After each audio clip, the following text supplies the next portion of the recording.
రంగారెడ్డి జిల్లా షాద్నగర్ పట్టణంలో కేంద్ర మంత్రి కిషన్ రెడ్డి ఎలక్షన్ క్యాంపెయిన్ నిర్వహించారు. గత బీఆర్ఎస్ ప్రభుత్వంలోని పెద్దలు తెలంగాణను దాచుకున్నారని, ఇప్పటికీ కాంగ్రెస్ ప్రభుత్వంలో మంత్రులు దోచుకున్న దాన్ని పంచుకోవడానికి పాట్లు పడుతున్నారని ఆరోపించారు కిషన్ రెడ్డి. తెలంగాణ కోసం ఆత్మ బలిదానం చేసిన అమరవీరుల త్యాగాలను రెండు పార్టీలు మరిచాయన్నారు. తెలంగాణ అభివృద్ధి చెందాలంటే ప్రత్యామ్నాయం బీజేపీని అని చెప్పారు. ఎన్నికల ప్రచారానికి వెళ్లిన ప్రతి చోట బీజేపీకి ప్రజలు బ్రహ్మరథం పడుతున్నారన్నారు. తెలంగాణలో రాష్ట్ర ప్రభుత్వం ఖర్చు కన్నా కేంద్ర ప్రభుత్వం నుండి వచ్చిన నిధులే ఎక్కువని చెప్పారు.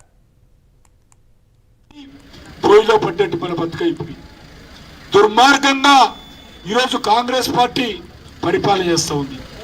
టిఆర్ఎస్ పార్టీ కేసీఆర్ కుటుంబము ఆ రోజు దోచుకున్న డబ్బు కోసం ఈరోజు రోడ్డున పడ్డారు.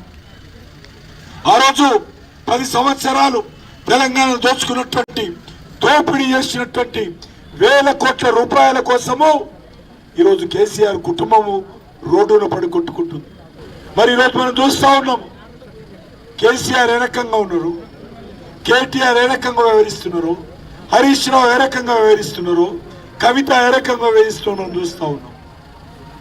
మరి 2.5 సంవత్సరాలలో ఈరోజు తెలంగాణలో ఉన్నటువంటి కాంగ్రెస్ మంత్రులు ఒకరి మీద ఒకరు దోపిడీ కోసం, దోచుకునేదాని కోసం, దోచుకోవడం కోసము, పంచుకోవడం కోసము ఏ రకంగా కాంగ్రెస్ పార్టీ నాయకులు కొట్లాడుకుంటుందో మనం చూస్తాం.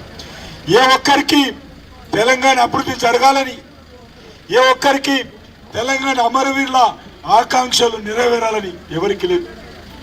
కేసీఆర్కి ఎంతసేపు నేను, నా కుటుంబము, నా తర్వాత నా కొడుకు అనే విధంగా ఆయన 10 సంవత్సరాలు పరిపాలించారు. ఈరోజు కాంగ్రెస్ మంత్రులు కూడా మేము మా దోపిడీ, మేము మా సంపాదన, మేము మా అక్రమార్జన అనేటువంటి లక్ష్యాలతోటే ఈరోజు రేవంత్ రెడ్డి ప్రభుత్వం పనిచేస్తూ ఉంది.